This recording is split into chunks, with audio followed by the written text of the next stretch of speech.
Okay, we're going to do the arm bar from close guard. Okay, so Laurie's going to sit through close guard, and I'm going to look to attack this arm. Now, the first thing to bear in mind is that if he's upright here, which I shouldn't allow somebody to get upright through close guard, or else he's going to pass. But if he is upright, it's difficult to do the arm bar. Okay, I'm looking for somebody who's a little bit lower down than there. So first hand goes on, no thumbs, because if you put a thumb in underneath his wrist, you give him an escape. Okay, no thumbs to there. Now he's going to pull that arm back unless I block it. Okay, so other hand, thumbs there, and you're going to block the back of his arm. Okay, so that's just going to buy me a second or so. He's not going to be able to pull his arm back. So I've squashed his hand to the chest, and I'm blocking behind his arm. Foot goes onto the hip, and I push the hips up in the air. Now from here, Laurie's going to posture out of this, and now I'm going to have difficulty putting an arm bar on. So I need to break him down. So this hand here is going to reach, it's going to grab either his tricep, if it's no gi, okay, or it's going to grab right on top of his lapel there, okay, and I'm going to pull him down. Now this is the important bit here. To hit an arm bar is like a triangle. I've got to be 90 degrees to Laurie, okay? If you try and put an arm bar on from the front, it's not going to work. You're going to give him an escape. The second thing I've got to watch as well is how I turn. When I turn on the spot. So imagine you've got a coin on your backside, okay? You should be spinning on that. So from here, I lead with this leg, and that's where I want to be. So I'm 90 degrees to Laurie now, okay? And his arm's still trapped.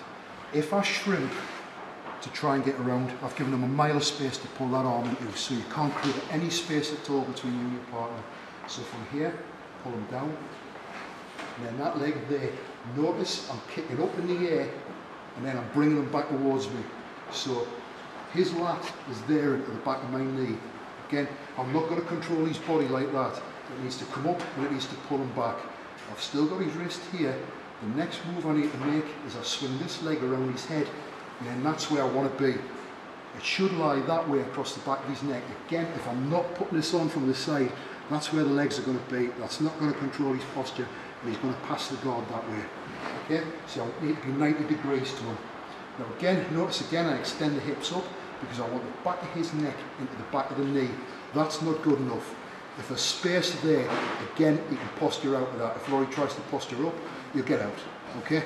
What we should be feeling is that he's kept down. So from there, if Laurie tries to posture, he's not moving. And the reason he's not moving is because that leg's lying across the back of his neck. In fact, I'll just do that just to wing it out a little bit, and that keeps him down. And notice where his arm is, it's not even on the chest now. Okay, knees squeezed together, bring the chest up to the arm, pin the arm against the chest, and then I'll lock him. Okay, and to finish it, the hips will go up in the air. But notice, I'll be squeezing the knees the whole time. So I'll do that again. So from here, catch his wrist. Hand on his tricep. Step onto there. Now he can't pull his arm back, which means I can take that one away. And I break his posture as I turn 90 degrees to him. So that's the motion I'm making. Again, you can't shrimp at all. If you can feel yourself shrimping, you're not going to get this in reality. So from here, leg kicks up. Then with toes pointing, I've caught his lat in the back of my knee. That swings across his head, and again, just a little bit of vertical hip movement so that I catch the back of his neck right behind the knee. That's where it should be. Again, that's not enough. That won't keep him down. He'll pass the guard that way. That'll keep him down. And I like just to wing the foot out just a little bit. Then from there, chest comes up the arm, pin the arm to the chest, and I'll lock him. And that's the motion I'll make to lock him. Obviously his arm's going to stay on the chest and it's going to break his arm if I put it on too hard. Okay, so just one more time.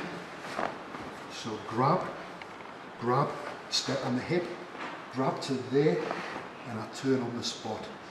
Again, he shouldn't be able to posture at any point of this. This hand is keeping him down until the leg takes its place. Okay, that's also keeping him down, and I'll pull it in the whole time.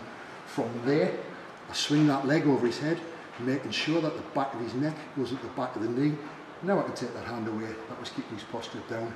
Hands slide down to there, and unlock them.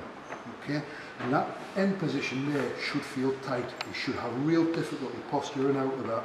That should be a very, very strong control position.